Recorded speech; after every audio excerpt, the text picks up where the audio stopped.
Hello， 大家好，我是刘宇。今天做到香辣花蛤，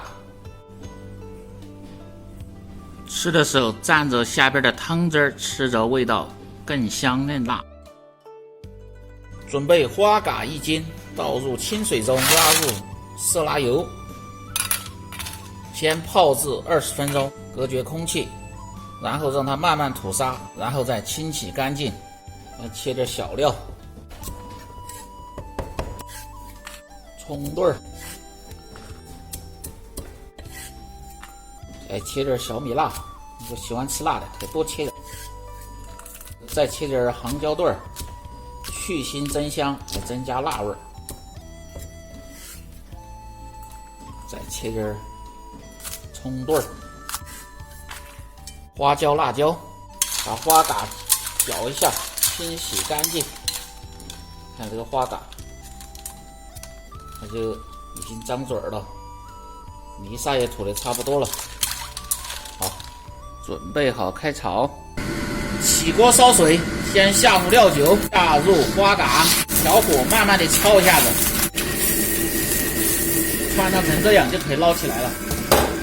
捞出，切记不要用凉水冲，泡的时候它的泥沙已经吐完了，所以说就不要在冷水上去冲一下。如果冲一下的话，会影响这个花蛤的鲜味儿。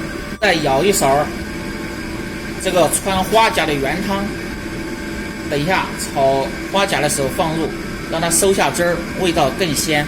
下入葱油，先油温低点，下入花椒、辣椒，小火慢慢的炒出香味儿，炒至辣椒呈枣红色的时候，这个颜色，然后下入姜、葱、蒜，炒香。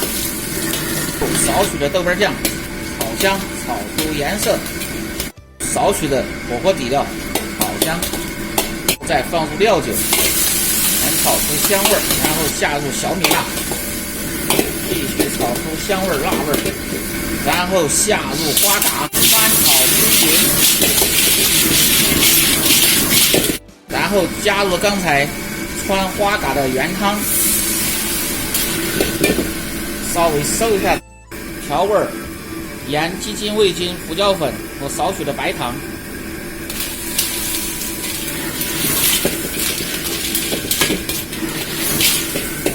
然后下入杭椒，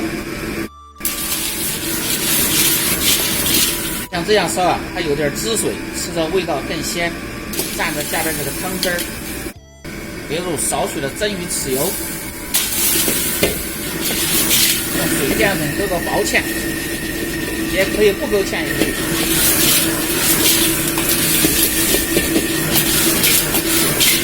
下入香辣红油，少许的香油。葱花再翻炒一下，即可出锅。好，放入盘中。如果你每天不知道吃什么做什么的，就关注我，美食每天更新。